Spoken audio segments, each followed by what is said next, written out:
Maqaa Abbaa, kan Ilmaa, kan Hafuura Qulqulluu, Waaqa tokkoon ni amanna. Ameen. Galaannii fi qilleensi kan ajajamuuf namni kun eenyudha? Kabajamoota, jaalatamoota, maatiiwwan Waaqayyoon kan jaalattan, Waaqayyo isiniin kan jaalatu, hordoftoonni chaanaalii keenya Wangeel Tuubii biyya keenya Itoophiyaa, biyya keenya ala kutaa biyyoota garaagaraatti argamtan akkam jirtu, akkam yoo nageessanii, akkamiin turtanii guyyaa har'aa kanaatiin kan nu ga'e Waaqni keenya galanni ulfini teessoo isaa Ariyaam irratti isaaf haa ta'u. Maatiiwwan Waaqayyo akka fedhaa fi jaalala Waaqayyootti guyyaa har'aa kana kan walitti ilaallu galaannii fi qilleensi kan isaaf ajajamu namni kun eenyudha?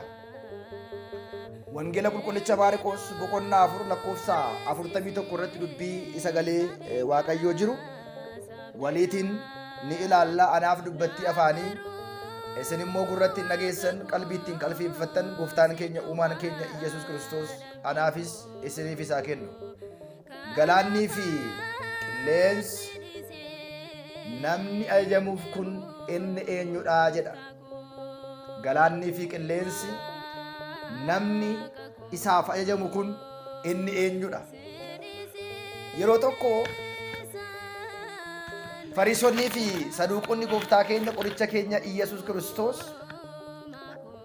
isa kana aangoo eenyutiin raawwattaa jedhanii yeroo isaan gaafatan illee ni ture. ፈሪሳውያንና ሰዱቃውያን ይህንን ነገር በምን ስልጣን ታደርጋለህ jedhani. Namoonni bara kana keessas gaaffii akkasii nu gaafachuu danda'u. Namni kun akkamitti guddate? Namni kun akkamitti seexana baasa? Namni kun akkamitti tajaajiluu danda'e? Namni kun immoo beekumsa akkasii akkamitti fide? Yaa argate jedhanii namoonni yaada baay'ee kaasuu danda'u. Maatiiwwan Waaqayyo yaada baay'ee kaasuu danda'u.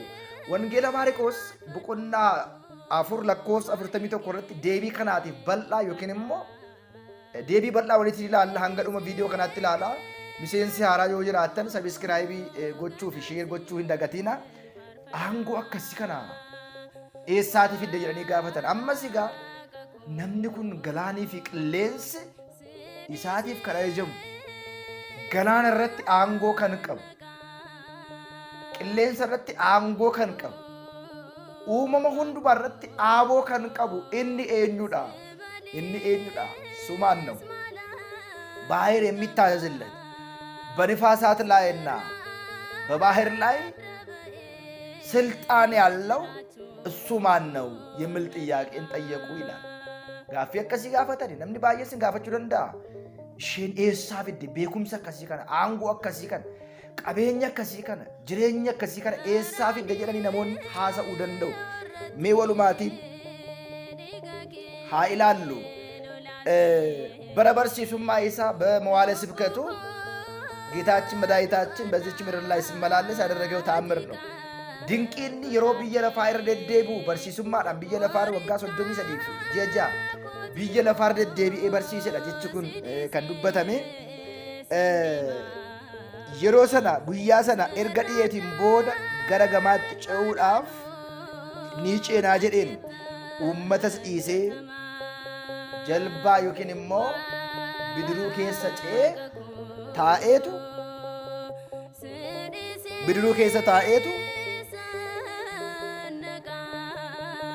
uummatas dhiisee deemee jedha. Yeroo sana gara gamaatti ceena jechuudhaan uummata dhiisee bidiruu sana keessa ceenee yeroo dhuma sana isaan waliin deemee jedha. Jalbaawwan kaanis bidiruuwwan kaanis kan uummataas hin jiruu jedha. Uummannis jiruu jedha. Bidiruu sana keessa taa'anii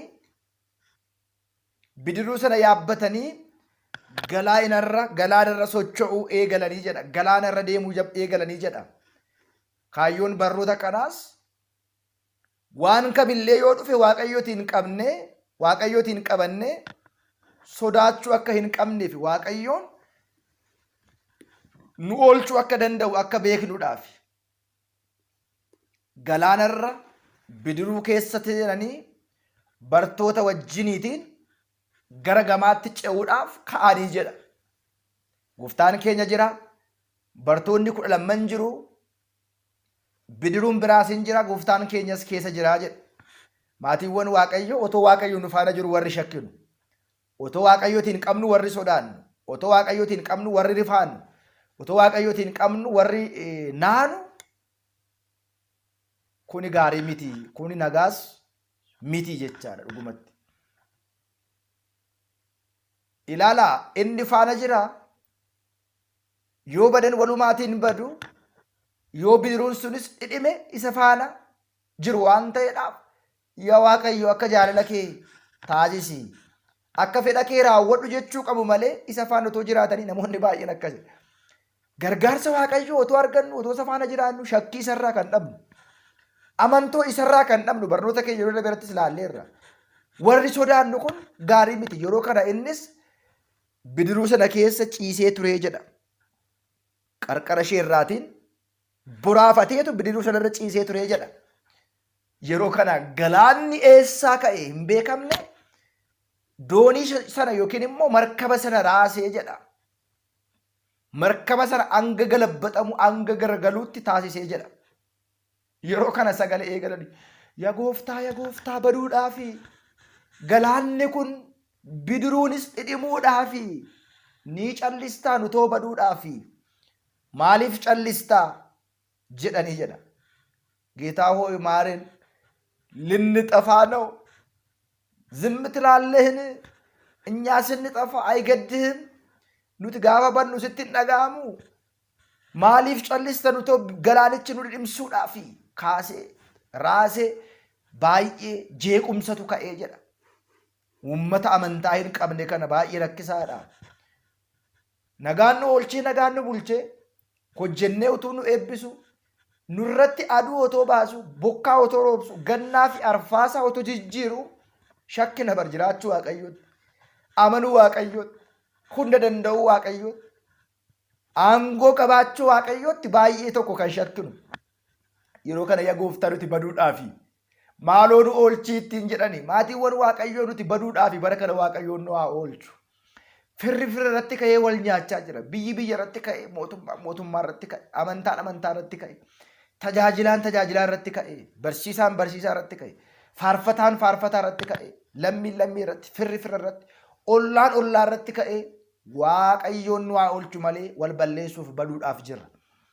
Har'as maatiiwwan waaqayyoo nutis baduudhaaf waaqayyoon nu haa oolchu malee. Yeroo kana gooftaan keenya qorichi keenya Iyyasuus Kiristoos egaa rafee gaafa jedhamu waaqayyo rafee hin beeku hirriba akka namootaa. Akkuma jedhamee dubbatame waaqayyo akka namaa rafee miti. Waaqni keenya waaqa rafu miti. Maatiiwwan waaqayyo hirribni isa qabu garuu amala foonii sana ibsuudhaaf. Waaqayyo hin nyaatu amala foonii ibsuudhaaf. Waaqayyo hin dhalatu amala foonii ibsuudhaaf. Waaqayyo hin qoramu afara amala foonii ibsuudhaaf. Waaqayyo hin beela'u amala foonii ibsuudhaaf. Yeroo kana ka'eetu galaanicha sana ni abboomee jedha. Ni abboomee jedha. Tasgabbeessee jedha. Dinqiiti ta'e galaannis qilleensis namni ajajamuuf kun eenyudha? Baahirም የብስም የሚታዘዝለት ይህ ሰው ማን ነው? ባየ ሶዳተኒ ቱረን ዋንቴዳፍ እንግዲህ ነፋስም ባህርም የሚታዘዙለት ይህ ሰው ማን ነው? ተባባሉ እርስ በራሳችሁ። ጌታችን መድኃኒታችን ኢየሱስ ክርስቶስ ነው። ቅዱስ ሉቃስ ጌታ እኮ ነው አለ።